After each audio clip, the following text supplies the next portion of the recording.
বাংলাদেশ জাতীয়তাবাদী দল বিএনপির কেন্দ্রীয় নির্বাহী কমিটির ভাইস চেয়ারম্যান গিয়াসউদ্দিন কাদের চৌধুরীর নির্দেশে রাউজানার ফারতলীত 2 শতাধিক পরিবারের মাঝে স্বল্প মূল্যে শৈল বিতরণ করা হয়।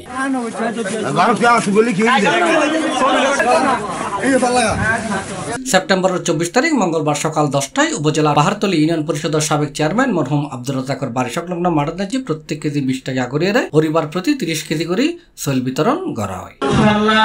আমরা জাতীয়তাবাদী দল বিএনপির পক্ষ হতে গিয়াসউদ্দিন ভাইয়ের নেতৃত্বে আজকে চাউল বিতরণী অনুষ্ঠানে সবাই আমরা একত্রিতভাবে দলবদ্ধভাবে চাউল বিতরণ করার চেষ্টা করছি।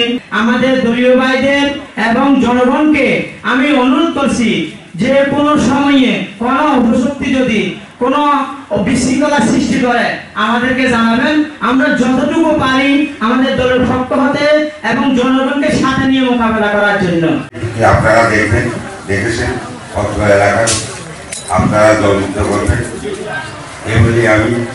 এই উপলক্ষে গিয়াসউদ্দিন কাদের চৌধুরী সমর্থিত পাহাড়তলী ইউনিয়ন বিএনপি ও অঙ্গ সংগঠনের আয়োজনে আলোচনা সভার প্রধান অতিথি আছেন ইউনিয়ন বিএনপির নেতা আনসুর আলী, শ্রমিক দল নেতা আনোয়ার মিয়ার সভাপতিত্বে ও ইউনিয়ন বিএনপির সমন্বয়ক জিয়াউল হক জিয়ার সঞ্চালনায় এডায় স্বাগত বক্তব্য রেখে যুবদল নেতা সোহেল রানা।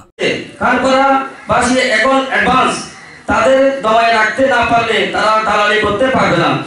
এখন দালালি দিন শেষ, কারণ এখন অনেক সূর্য সন্তান রয়েছে, যেমন মোহাম্মদ আনসুর, জিয়াউল হক জিয়া, মোহাম্মদ হারুন, এখানে অনেকে রয়েছে যাদের নাম বলে শেষ করা যাবে না।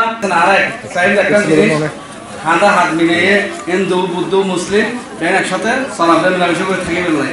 আমরা যেমন নাকি ভিন্ন একজনের প্রতি একজন প্রতিহিংসী না থাকার মতো ওনার হাতে প্রতিভাব। আমি একদম এমন প্রতিবন্ধী দিনে এনে দিনে খেতে অনেক কষ্ট হয়।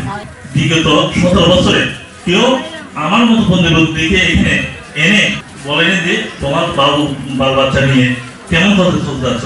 সেই জন্য আপনাদের কখন কোন দলে কি দেবে সেগুলো চিন্তা না করে আমাদের সাথে যোগাযোগ করবেন। যে কোনো বিপদে যে কোনো সমস্যায় আমরা সবসময় যোগাযোগ করবেন আমাদের সাথে, আমরা সবসময় আপনাকে সুবিধা করে দেব। সভায় উপস্থিত আছেন পাহাড়তলী বিএনপির উপদেষ্টা মণ্ডলীর সদস্য সানোয়ার মিয়া, ইউনিয়ন স্বেচ্ছাসেবক দলের সাধারণ সম্পাদক হারুনুর রশিদ, মোহাম্মদ আনায়ান, মোহাম্মদ সেলিম, মোহাম্মদ হৃদয়, ইউনিয়ন ছাত্র দলের সমন্বয়ক মোহাম্মদ জাভেদ, মোহাম্মদ কুকন, সিরাজ সহ আরো বহুত কেউ।